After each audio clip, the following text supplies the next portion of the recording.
We continue on our study overview of the book of Judges by looking at the lives of the major judges. And we'll see the downward spiral of them.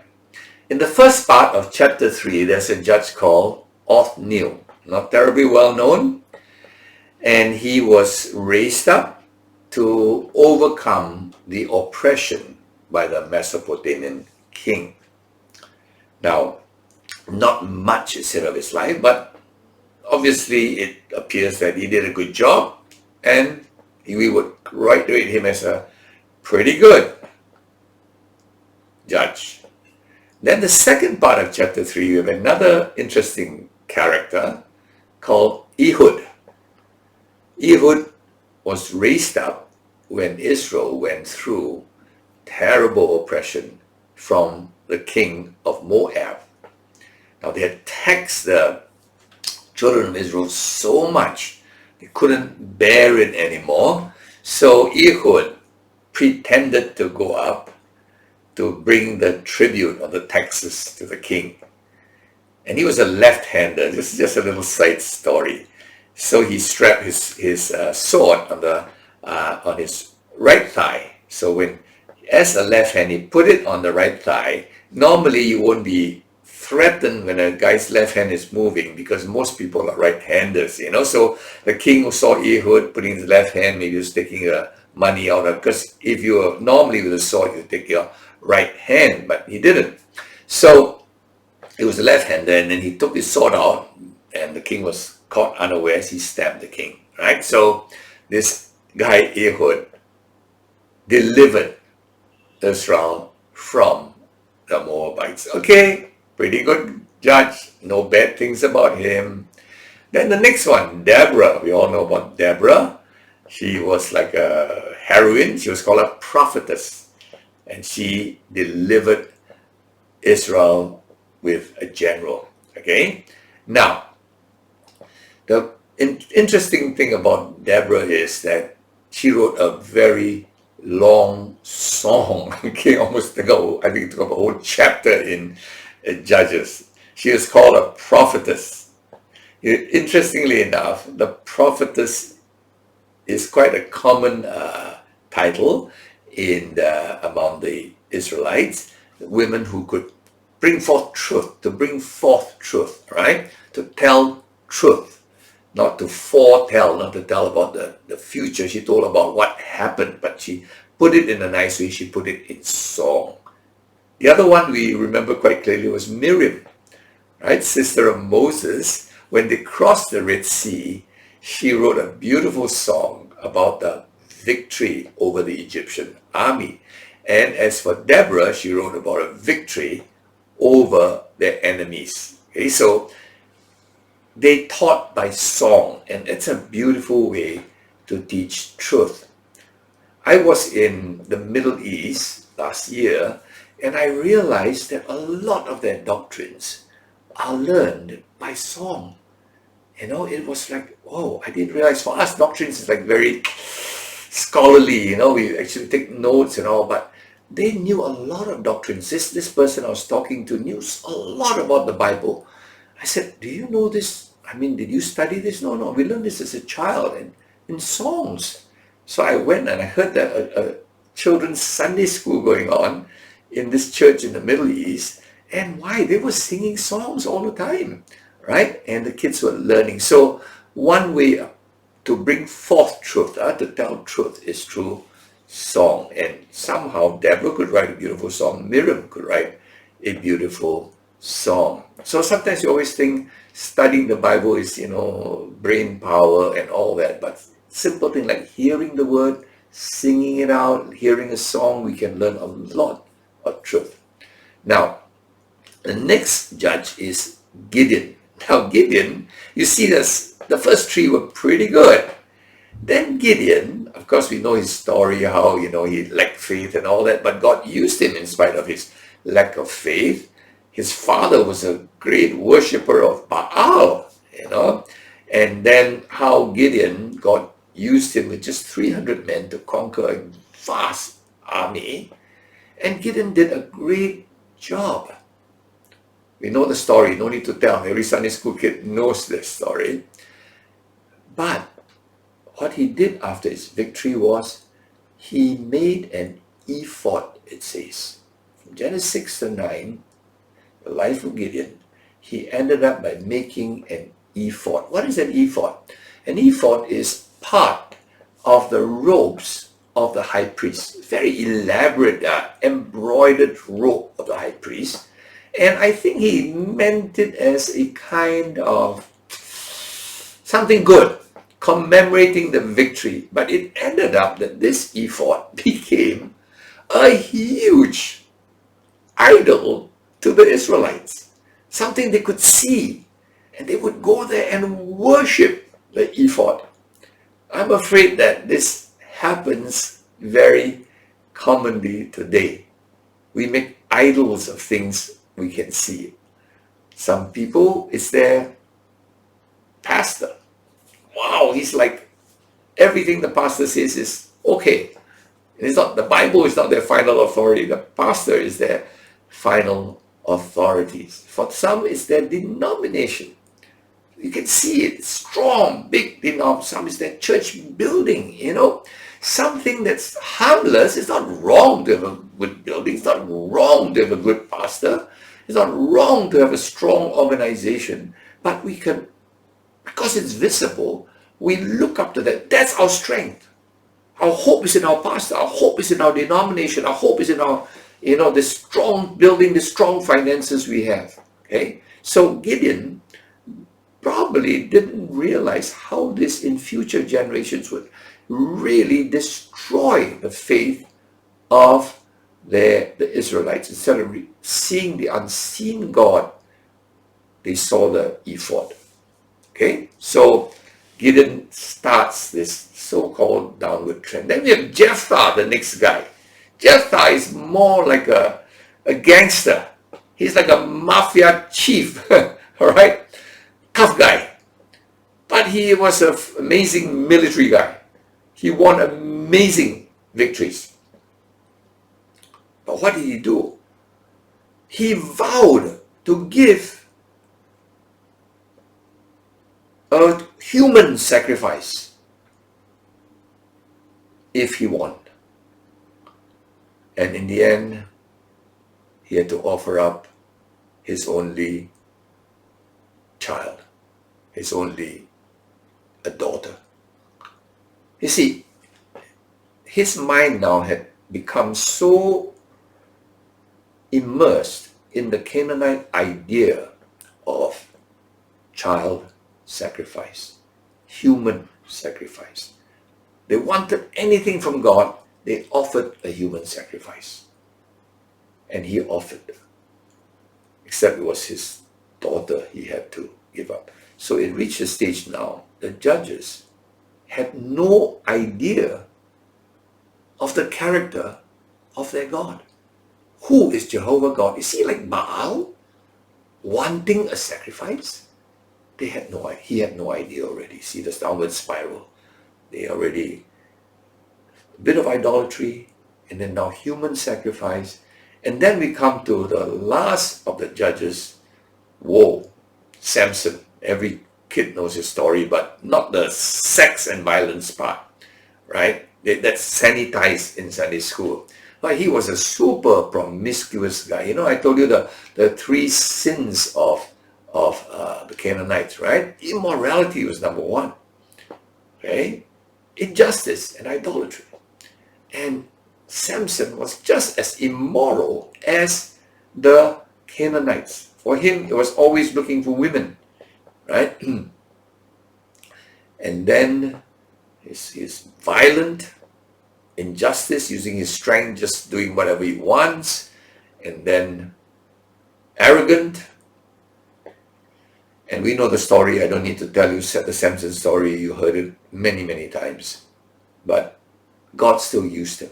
In fact, in the last 5 minutes of his life, he probably did more than the rest of his life. And how he brought down the leaders, probably all the ones up on the balcony of this big building, came collapsing. 3,000 Philistines died. They were probably the elite, the top class, the rulers of the Philistines. He killed them all. Then you see, so we see these 6 judges slowly going down. A bit of idolatry from Gideon. Jephthah thinks human sacrifice will please God. Whoa. And then Samson behaves just like a Canaanite. Okay. That's the best that Israel had at that time. After you get immersed with such people, after a while, the filthiness becomes normal. Then you thought that's the end of the story. No, Samson's just the introduction. Chapter 17 and 18, right, we see another deterioration. Okay? It tells of a person called Micah. He builds an idol in his house with money he stole from his mother. So he builds an idol, and then he finds a Levite comes by. This is the first time the Levite pops up. The whole story, there's no mention about the Levites. They just went to sleep. They just earned their keep. They were career Levites. They got all the benefits of being a Levite without doing the job. So this Levite comes by, and then he's tempted by Micah to be a priest, because Micah promised to give him 10 shekels of silver a year and a nice set of clothing. So he's a career Levite. It's like a lot of people today making money from religion. Then the tribe of Dan had no land yet. Such a long time, like 200-300 years after Joshua goes in, they still don't have land. They hadn't conquered. You see, the Israelites basically conquered the hills. The lowlands were still inhabited by the Canaanites. Reason? The human reason was the Canaanites were a more sophisticated culture. They had chariots, they had spear throwers from chariots, and on the plains, chariots could function much better. Israelites, up to today, are very good in ambushes and speed war, and so they could take the hills because there were no chariots on the hills, so they took the hill land. The lowlands, they didn't. So Dan never really got much land, the tribe of Dan. And so at this point of history, they decided that Dan said, we need to look for more land. We don't have land. So they sent a survey party to look for land. And they found this place called Laish, Laish, which was full of beautiful land and few people. Now the people of Laish, as far as I can see, it says they were Sidonians in the Bible. Sidonians were not part of the tribe, the 7 nations of Canaan that were supposed to be destroyed. So technically the Danites, the Dan, people from Dan, should not go and take that land because they were not Canaanites. You're not supposed to destroy them. But when they saw the land, these people of Dan, they said, this land is good. Let's kill these people. Then we can get their land. And nobody will help them because they're secluded. And so they sent an advance party, and they passed by the house of Micah, and they saw this Levite, and they asked this Levite, what are you doing here? He said, oh, I'm a priest of this house. They give me money, so I become the priest in this house. And the Danites said, come on. Why be a priest for one family? Be a priest for the Danites. Well, better to be a priest of a bigger group. You get more money too and more prestige. So the Levites straight away decided, why not? I mean, for him, money was the reason why he served God, so to speak. So he joined them. And the Bible tells us the Danites totally annihilated the people of Laish. Right? Now, was that right? I don't think so.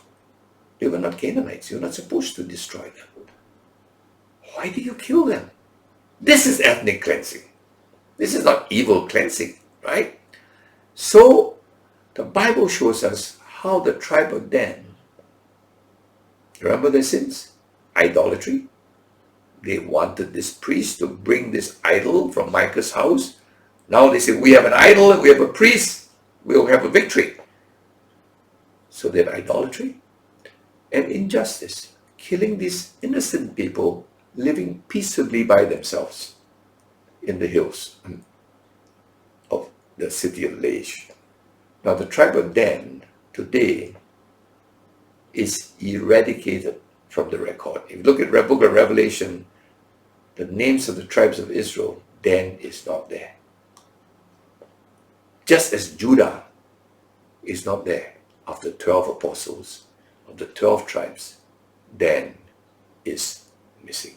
Now, I hope you begin to see now the violence, the idolatry, nothing about praying to God. Give me a Levite, give me an idol, and we will win the war. Okay? And then the last two chapters, wow, this is, if you read it, you won't even make a movie out of it because it won't pass the censor board. All right?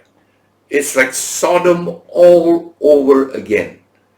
It tells in chapter 19 to 21, a Levite goes out to find his concubine. Finally, he and the concubine go to a city called Gibeah.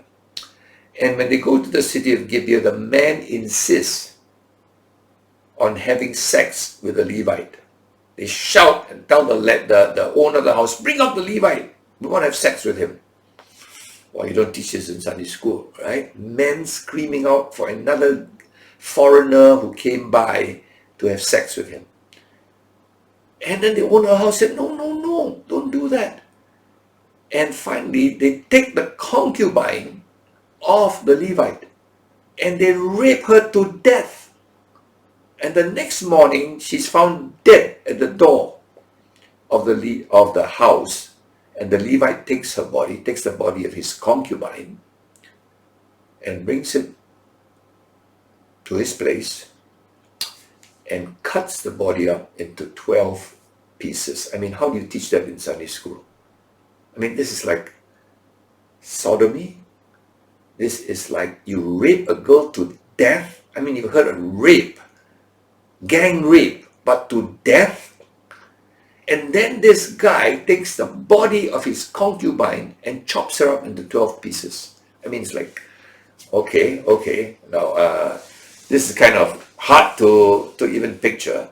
And he sends the 12 parts to the 12 tribes of Israel and says, somebody did this, raped my concubine.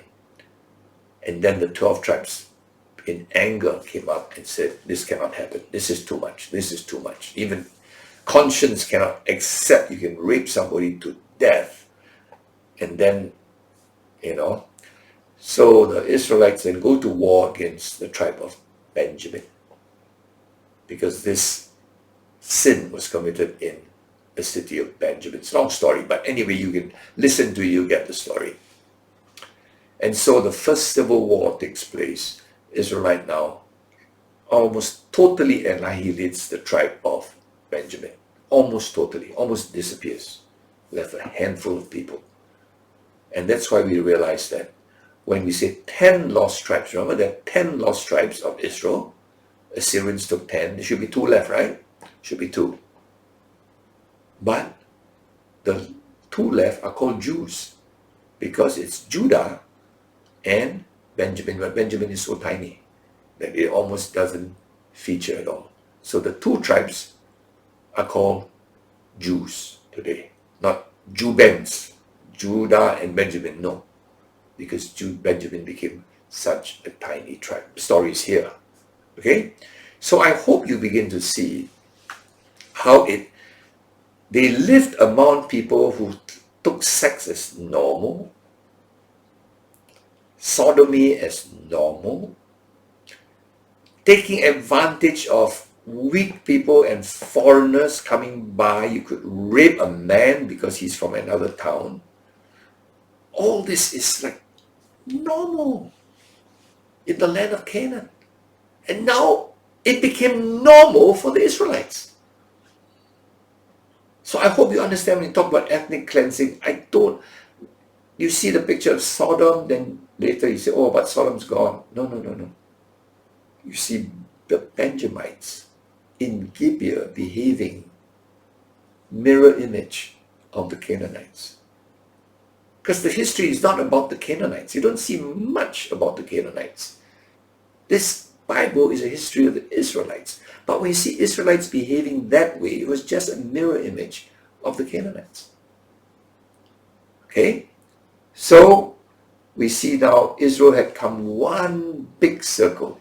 They were supposed to chase out the Canaanites and cleanse the land of the filthiness of idolatry, immorality, and injustice. They now have become like the Canaanites. So how is God going to deliver them? You can't deliver them. He has to deliver them from themselves. Right? And so the next book is very interesting. Ruth. Oh, we see this very sad. The next book is Ruth. You say, what's Ruth got to do with Judges? If you look at the life of Ruth, she's a Moabitess. Next lesson you'll learn maybe tomorrow. And you know what? She is an ancestor of David, who is an ancestor of Jesus Christ. Who is going to deliver them? Who is going to deliver the Israelites from themselves? Now you can't deliver them how? You could deliver them from Egypt. Now what do you deliver them from? Themselves. How can you do it? Except through a Messiah and a changed heart. I hope you see the why after the book of Judges comes this story, almost like what is it linked up? In fact, in the Jewish Bible or Old Testament, the two books are one book. Judges and Ruth is actually one book. Kind of funny, right? After this gory detail comes about Naomi and Ruth and harvest. It's like, oh, after these bloody scenes. But that's what the Bible is. One beautiful book. Now the Judges ends with these words. In those days, there was no king in Israel. And every man did that which was right in his own eyes. No king. But through Ruth, there will be a king who will deliver us from ourselves. So as you look at this book of Judges, what do you see about the character of God? I see patience. Amazing patience. How can this God tolerate this people who carry his name doing all this nonsense for like 300 years? And God has to work with them. Every time they cry out to God, in mercy, he sends a deliverer. And even the deliverer is kind of like, why do I have to use this guy? Samson. But you know, the mercy of God. And yet you also see the judgment of God.